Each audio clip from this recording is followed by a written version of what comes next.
ఇప్పుడు ఇదే ఆదిశంకరాచార్య గురించి మాట్లాడతారు కదా, మరి ఆదిశంకరాచార్య వాళ్ళ అమ్మ ఏడ్చింది నువ్వు ఇల్లు వదిలిపెట్టి పోవద్దు అని చెప్పి. మరి అలా తల్లి యొక్క బాధను చూసి ఆదిశంకరాచార్య ఆగిపోయి ఉంటే ఇవాళ మరి ఆదిశంకరాచార్య ఇన్ని పీఠాలు అంటే ఏర్పాటు చేసేవాడా? లేదు. ఇన్ని అవైదిక మతాలనే అంటే ఒక రక్తపు చుక్క కూడా నిజంగా చిందించకుండా ఖండించేవాడా? మరి అదే ఆదిశంకరాచార్యకు భార్య పిల్లలు లేరు కదన్న, బతికినంత కేవలం అంటే ఈ దేశం ధర్మం కోసమే బ్రతికిండు కదన్న. అవును. ఆ రోజు ఆయన వాళ్ళ అమ్మకి చెప్తాడు, అమ్మ నేను నీ యొక్క దుఃఖం చూసి అలా ఆగిపోతే రానున్న రోజుల్లో ఈ భారతవనిలో ఎంతోమంది దుఃఖించాల్సి ఉంటుంది, దానికోసం వెళుతున్నా. మిమ్మల్ని వదలడంలో నాకు కడుపుకోత ఉంటుంది, నాకు బాధ ఉంటుంది, కానీ ఈ బాధను దిగమింగుకొని ఈ బాధను ఆపుకొని పోతున్నా, ఎందుకంటే దేశం కోసం పోతున్నా, ధర్మం కోసం పోతున్నా అని చెప్తాడు. ఒక ఎగ్జాంపుల్ అన్న.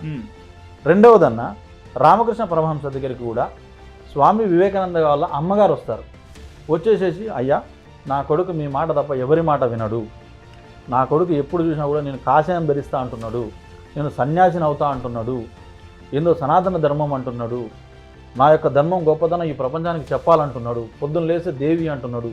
ఏందయ్యా నువ్వు దయచేసి నేను నీకు దండం పెడతా, నీ కాళ్ళు మొక్కుతా, నాకు నాకు నాకు నా కొడుకు నాకు కావాలయ్యా, దయచేసి నువ్వు ఎట్లయినా సరే నా కొడుకు మాత్రం ఎట్టి పరిస్థితుల్లో నాతోటే ఉండేటట్టు చెయ్యయ్యా అని బ్రతిమలాడుతుందన్న.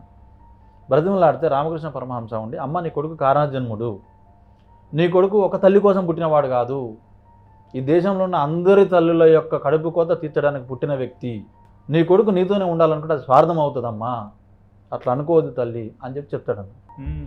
నేనేం చెప్తున్నా అంటే అయ్యాల రామకృష్ణ పరమహంస ఆ తల్లి యొక్క దుఃఖం చూసి స్వామి వివేకానందని ఇంటికి పంపించుంటే ఇవాళ మన సనాతన ధర్మం ఈస్ట్ నుంచి వెస్ట్ దాకా పోయేదా అన్న? పోదు.